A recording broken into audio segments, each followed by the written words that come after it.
My soul yearned for travel.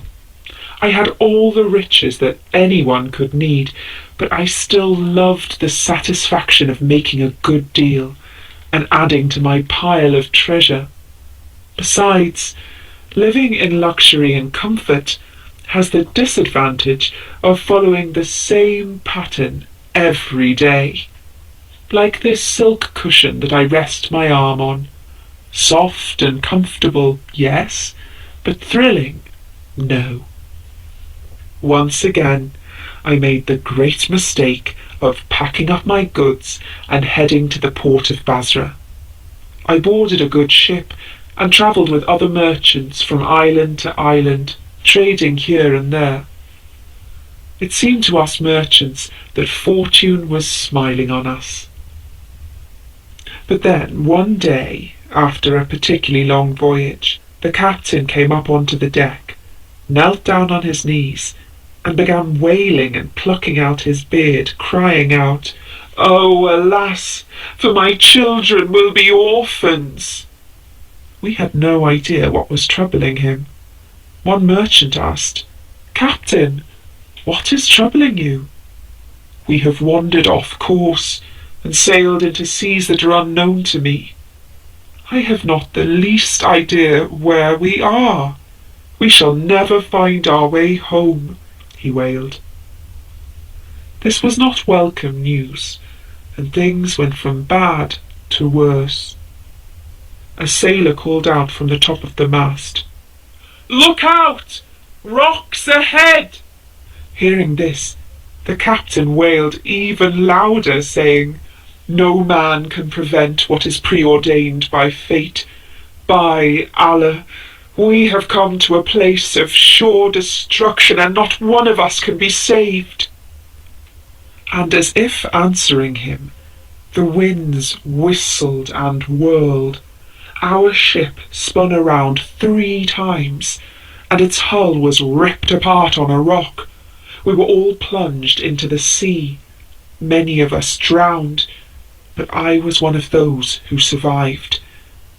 Bedraggled, covered in cuts and bruises, and half dead with exhaustion, I managed to scramble up onto the rocks that were strewn with the wreckage of many a ship that had been dashed to pieces before ours. Now all over this island, precious stones were lying around like pebbles. The stream bed sparkled with diamonds. I picked up handfuls of royal pearls as easily as gravel. On the beaches and in the surf of the sea, we found ambergris, the floating gold that is made in the bellies of sea monsters and spewed up by them. The other merchants went crazy, wandering here and there, praising the works of Allah and gathering as many precious things as they could carry. But nowhere could we find anything more than a few wild herbs and grass to eat. Over time, we became weaker and weaker. It was not long before all my companions had died. I was angry with myself for my folly. What need had I for this 6th adventure, when I already had more money than any man could need for his luxury and comfort? Eventually Allah sent me a thought to explore the island further, to see if there would be any inhabitants who somehow had discovered a way to live here.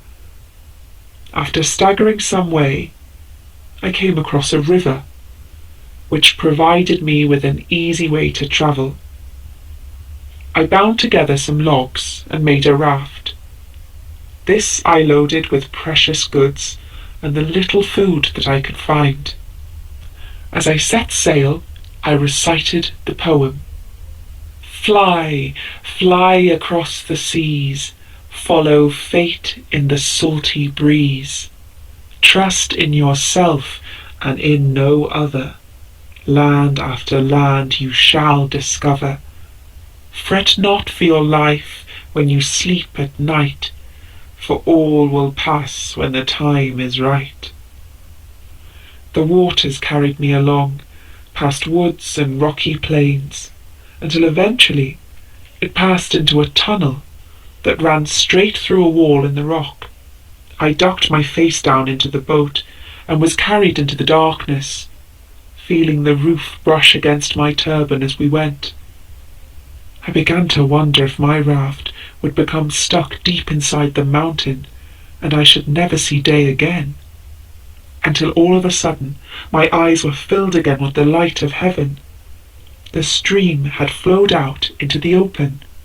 Some people had seen me and were calling out. One of them threw me a rope, which I grabbed, and they hauled me onto the bank, where I fell down exhausted. They spoke a language which I did not understand, until one of them said in Arabic, "Peace be upon you, brother." They were good men, workers in the field. They carried me, my boat, and the precious gems that were stored on it to the palace for an audience with the king. I offered up my store of treasure as a gift to His Majesty, the King of Sri Lanka, and told him my story from beginning to end. He asked me about my own country, and when he had heard all I had to say, he proclaimed, "Your Caliph is wise and praiseworthy. You have made me admire him by all you have said. I wish you to return to Baghdad and take greetings and gifts to him." I lived in great honour in the palace of the king, until one day I heard that a company of merchants was fitting out a ship to set sail for Basra. The king paid my passage, loaded a rich cargo on board, and gave me a letter for Caliph Harun al-Rashid. He said to me, "Carry this with your own hand to the commander of the faithful, and give him many greetings from us." "I hear and obey," I replied. The letter was written on fine deerskin in ink of ultramarine, and read, "Peace be upon you from King al-Hind, who commands 1,000 elephants, each bedecked with 1,000 diamonds. You are a brother to us and a sincere friend. We are sending some trifling gifts in the hope that you shall be pleased to accept." The gifts included a cup of ruby 1 yard high, filled with precious pearls, the skin of a serpent that had swallowed an elephant, and whosoever sat upon it should never grow sick, a ton of sweet-smelling perfumes, and a beautiful dancing girl who shone like the moon. We set sail with a fair wind, and thanks be to Allah, may he be praised and exalted, we arrived safely in Basra, from where I travelled to Baghdad, the city of peace, where I requested an audience with the Caliph. He asked me, "Sinbad, is it true what he writes?" I kissed the ground before his feet and replied, "Majesty, it is true and much more. For state processions, his throne is set upon a huge elephant, and men with golden javelins walk before and after him. He is followed by 1,000 horsemen in gold brocade and silk." The Caliph was pleased with all that I told him, and only permitted me to return to my home after he had bestowed on me many honours, rich gifts, and favours. I distributed presents among my own friends and family, and gave help to the poor. Then I returned once again to my old life of comfort and feasting. When Sinbad had finished telling the story of his 6th voyage, he gave a gold coin to his namesake, Sinbad the porter, and they agreed to meet again the following morning to hear the 7th and final voyage of the merchant's career.